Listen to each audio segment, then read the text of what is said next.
interdimensional beings. It's so amazing. Of course, I'm doing everything I can to manage the life that I have, and I have a pod of 30 people or more around me at any one point in time, as anyone does,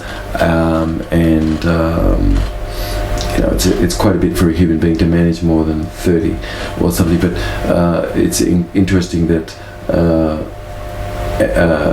chickens and animals have a certain size that they can be in their numbers with before they're sort of less than health as far as their behaviour and their physical condition is concerned, and humans are the same anyway.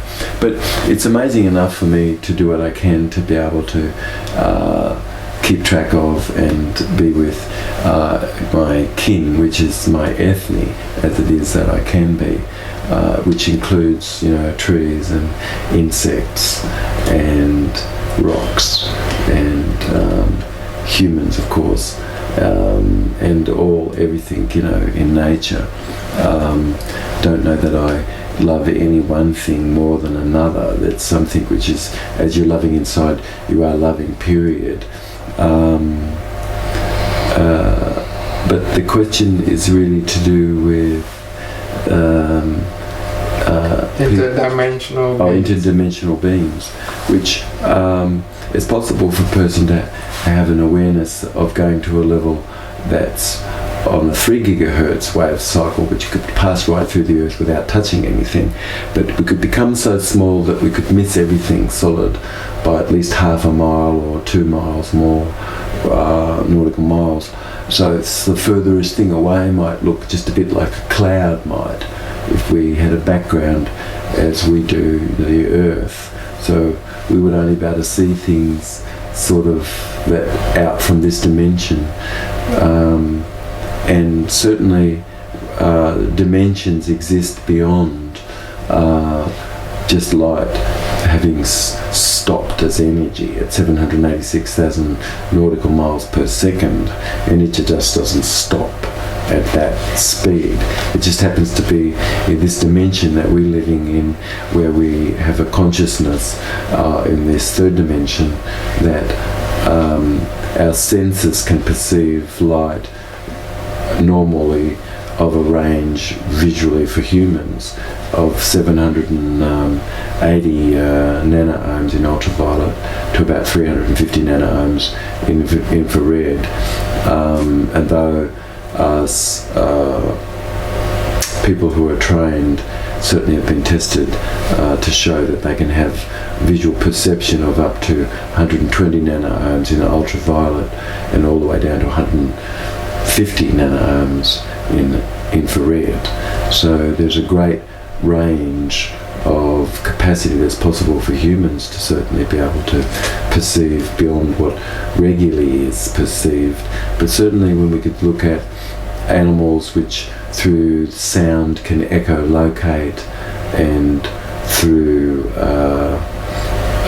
pheromones and through ELF waves, as whales and elephants communicate to each other, and how we have become more aware of the nature of extremely low frequency waves and things, and that we have senses beyond just the traditional sort of 5 senses and things. We have like a vomeronasal organ which senses pheromones. We have an ethmoid organ which senses magnetic north and electric pulsations are coming through the earth. We have a vestibular organ which is our sense of balance and spatial orientation and locus of control and things, and acceleration, direction forward. These are words which are vestibular, from the vestibular sense. We have all these senses which are not necessarily learned about, but we could learn about these things. But interdimensional beings can arise in a person's consciousness, that they allow these things to arise. Through the ages, the artists have caused renditions to be sometimes like the abominable snowman in some eras, and sometimes looking like the artist's rendition which it is today of the more slanty-eyed, sort of big-eyed, sort of creatures which sort of a little bit more reptile looking or something, you know.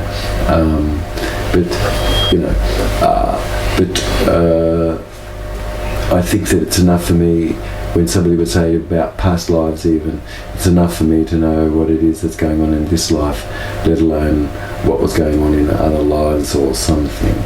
But I think this is a life enough of itself, without having to make it necessarily richer.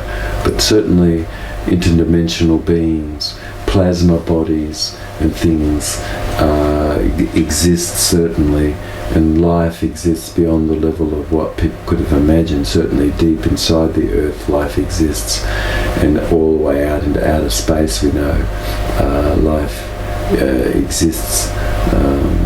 And I think that in meteorites where we find life colloid, and in outer space where we find examples of